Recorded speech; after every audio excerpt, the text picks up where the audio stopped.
This is County Talk. I'm Eric Schmidt. Thanks for tuning in. The recent release of census information confirms a fact that Washington County is Oregon's most diverse county, and that Washington County continues to outpace other Oregon counties in being diverse. On this edition of County Talk, we are going to be talking to Washington County government's first ever Equity and Inclusion Officer. The Board of County Commissioners created this position in early 2020 as part of a resolution expanding diversity, equity, and inclusion in Washington County. The Chief Equity and Inclusion Officer was appointed then last August 2020. Latricia Tillman accepted the position following a 2-month nationwide search. Ms. Tillman previously served as Equity Manager for Oregon Housing and Community Services. She is a fourth-generation Oregonian with deep ties to Washington County, and we welcome her to County Talk. Thank you for joining us, Ms. Tillman. We really appreciate it. This is a discussion that's long overdue on this program, and certainly long overdue in Washington County. As our viewers can see, we're back to virtual interviews because of the resurgence of coronavirus, and we'll get to that topic momentarily. But first, what was it about the Washington County position of Chief Equity and Inclusion Officer that had you apply for and then accept the position? What was it? Well, I think first off, it was the commitment from the board to make the equity resolution as a lead-in to the work, to create the position, to create the office. I've seen many jurisdictions do this kind of work without making that formal commitment. And so leading off with that formal commitment, with the commitment of additional staff positions, of budget, and some support and guidance around creating institutional structures that support the work really seemed like the commitment was genuine from the board because the investment followed the spoken words. So the county seemed to be walking its talk. So that was really encouraging to me. Additionally, just growing up in Southwest Portland, and as a kid, you don't really know the difference between county lines. You just know that part of your life is, out west, and part of your life is more towards Portland. And for me, that's, the case. And so I really thought about this as legacy work, as coming full circle to the places where I used to go with my grandparents as a child, and growing up with my mom and my brother through sports and education, just spent a lot of time in Washington County. And so there's definitely an element of this work that's heart work, and then a lot of it that's just head work, and being able to combine the two was really compelling for me. Wow. Well, welcome home. Thank you for doing it. I hope I read the census data correctly about Washington County's diversity. Over the last several years, various political leaders, community business leaders have all said Washington County is the most diverse county in Oregon. Is that true? I mean, does the data support that? The data absolutely supports that. I think not only do we see more racial diversity across several racial groups than other counties across the state, we see more ethnic diversity. So what I mean by that is we see a much larger Asian community in Washington County, and a larger Latino community in Washington County than any other county in Oregon. We also have a significant number of people who identify as foreign-born. So people who are coming into this county for economic opportunities or for freedom from political persecution or from war. And additionally, we have more people who speak a language other than English as their primary language. So across all of those measures, I would say we are the most diverse county. Do you anticipate an influx of Afghan refugees, or is it too early to tell what's going to happen here? I do actually anticipate that. I am not sure how the numbers will play out in Washington County specifically. Those decisions come from the state level. The Office of Refugee Resettlement is the entity that helps identify who's coming into our state and which counties they're going to and which community organizations will be welcoming them in. But I do anticipate that we will see more Afghan It's a refugees. fluid situation at this point. Absolutely devastating. You've been the chief diversity and inclusion officer, equity and inclusion officer for almost a year now. Have you encountered any reluctance or resistance from Washington County employees about diversity, equity, and inclusion, or is everybody on the same page at this point? I'm not sure that I would characterize it as reluctance or resistance. What I would say is that people have different levels of exposure to the work of equity, diversity, and inclusion. And some have more questions, some are more uncertain. They want to go at a more cautious pace. Some feel like we're not going fast enough and they want to see more radical change. So I think we're seeing all of that across the board.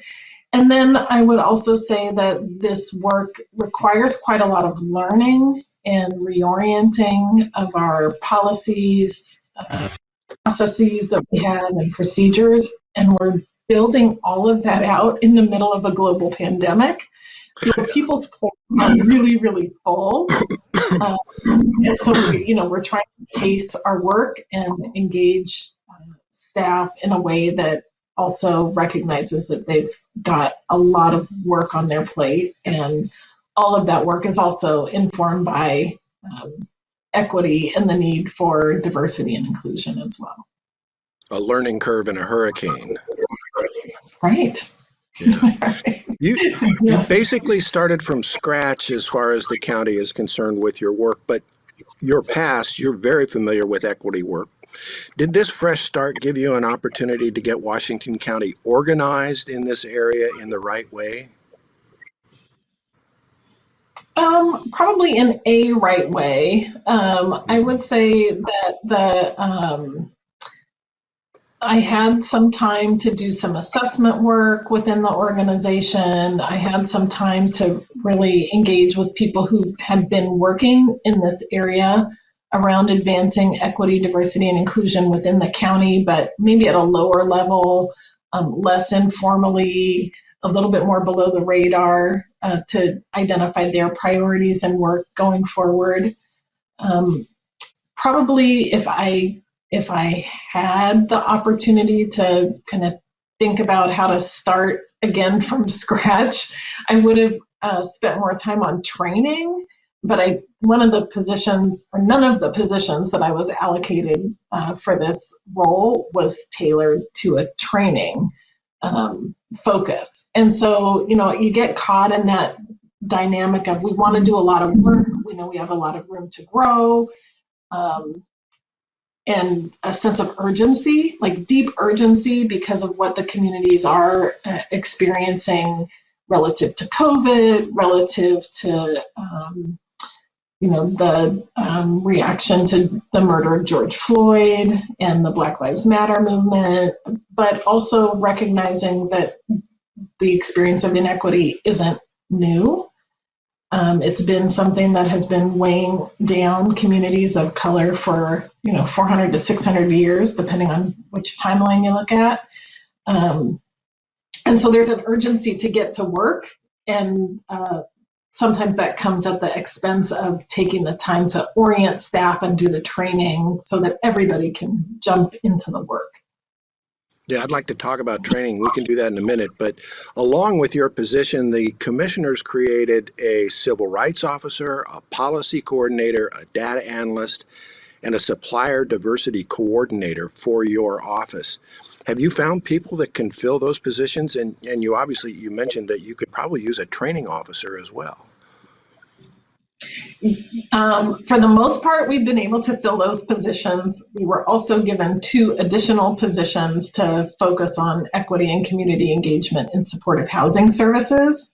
And so we are thrilled. We are so thrilled to have most of those positions filled. So the only one now that we don't have filled is our data equity coordinator. And I knew at the outset that that is a very specialized position with a huge lift, and that that would be the more challenging one to fill.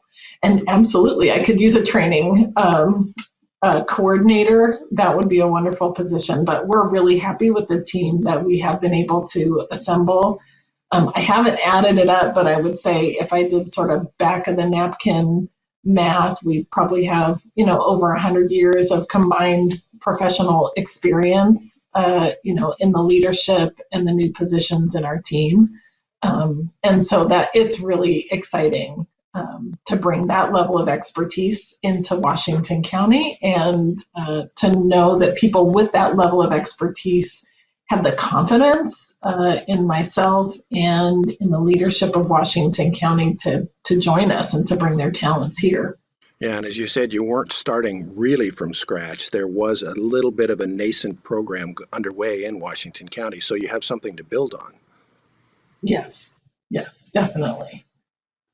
Yeah, there's been quite a lot of staff work and work within the various departments around equity. Several departments have either, they call them DEI, diversity, equity, and inclusion committees, or diversity committees. And so building on that, there have been a number of informally organized employee groups, either focusing on different elements of our staff diversity that we can also formalize and bring more structure and support to. So it has been really nice, and that it's pretty consistent with my experience that organizations aren't really ever starting from scratch, but they need that and want that support and organization, and feel like their efforts are connected to the power structure within the organization, so that the change that they make is real and long lasting. And a little direction doesn't hurt either. A little direction is helpful. And some cover, right? Because we're talking about organizational change. And Right. so, knowing that they're operating with the support of leadership at the highest level. And that's not just me, but our county administrator and our board. So that level of support is really encouraging to staff. I've lived in Washington County since 1983, and it seems to me that we've come a long way in Washington County since then in terms of diversity, equity, and inclusion. But it also seems like, and this is just me talking, but it seems like this is just a journey that has just begun, and we still have a long way to go. Is that an assessment that you would hook onto? Absolutely. When we think about the original experience of colonialism in the United States and the impact that had on indigenous communities, that's a 600-year history. And, they were here and thriving for thousands of years, 10 to 12,000 years before anyone came to the land. And, they were able to thrive and have their own economy and language and societies. And that was disrupted 600 years ago. And then, the institution of slavery, which came to the United States in 1619, so just over 400 years ago. All of that generational trauma and impact and horror still lives on in our communities, has been built into our systems. So the work that we're doing focused on racial equity, we're a year in formally, or a little over a year in formally, to a 400 or 600-year history. We are definitely early in, turning that tide as Washington County, and we build on the generations of struggle that came, from folks fighting for tribal sovereignty, from the civil rights movement. So we build on all those efforts. But in Washington County formally, we are definitely at the beginning of this effort. Right. Washington County was Oregon's first county, and it was called Tualatin County in those days. And then the Board of Commissioners at some point changed it to Washington County. So we did recognize that indigenous past, but then we changed it. So that's something to consider as well. A huge part of your job is to identify and then confront the injustices and disparities that still exist in Washington County, as you so aptly described. Are you getting the kind of support that you need to perform that task? I mean, that's got to be a difficult one. It is quite a challenging task and heartbreaking. Heartbreaking from the experience of people who feel like they've experienced discrimination and harassment. Heartbreaking from the sense of the distrust that it creates among staff and the community. And I think also really challenging because, we like to think of ourselves as good people with a heart for community, here to serve the community. And sometimes there's bad behavior where we're not treating people with the dignity and respect that they need, but mostly people, if they're engaging in behaviors that may be considered discriminatory, may not know that that's the impact that they're having. And so it's challenging to bring that awareness to people at the individual level. I think on a broader level, probably more pervasive level, is the lack of infrastructure that Washington County has around collecting, analyzing, and reporting out our outcomes data by race, ethnicity, and language. And so we really don't know the impact of inequities within our county service delivery, and what that means in terms of the communities that we are entrusted to serve. How we may be underserving them, or how our interventions may not be landing well with them. We're not there yet. Right. We need to really invest in that critical self-reflection, that investment in data, so that we can know how well we're doing and where the opportunities are to improve. Numbers nerds need apply. We need to Absolutely. have that. Yeah. Earlier, I alluded to, I mentioned coronavirus, COVID-19, and the pain that we all are collectively feeling around that particular element of our life right now.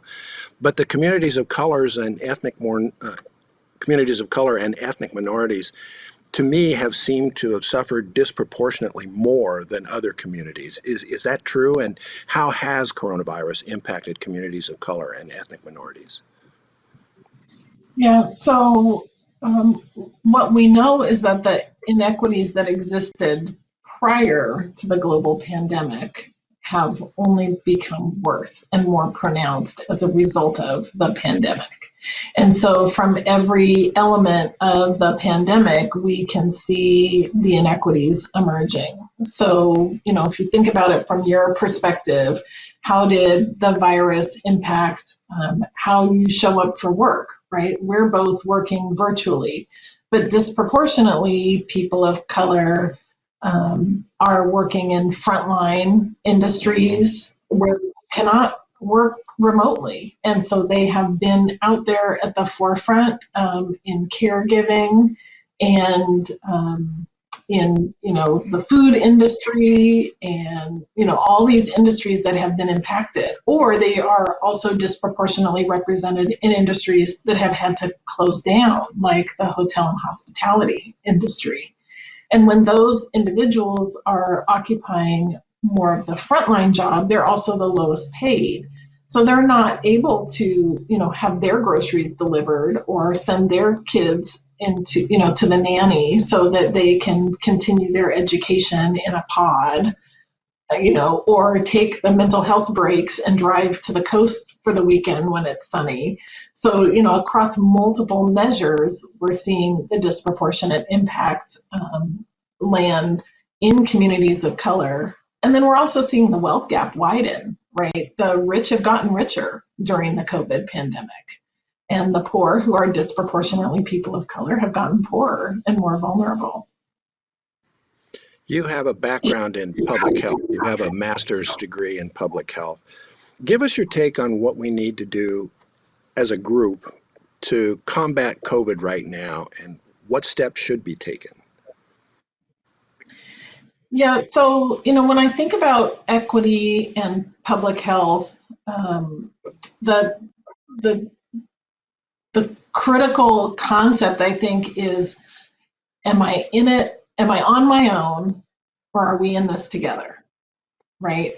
So if we think about from an equity perspective, we're in this together, or the actions that I take, I'm going to take them because they benefit the most vulnerable in my community. So all of that supports the public health message of masking, social distancing, and getting vaccinated. And even if I didn't want to do it for myself, because I'm fine and I can isolate and I can, get my groceries delivered or stockpile whatever I need to be able to survive myself with my family.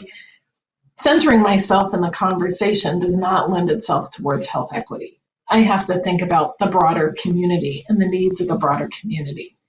And if I'm going to center the needs of the most vulnerable, then I need to engage in those public health measures that have been recommended since the beginning of the pandemic, which might mean I need to delay, my desire to take a vacation or my desire to go out and engage socially.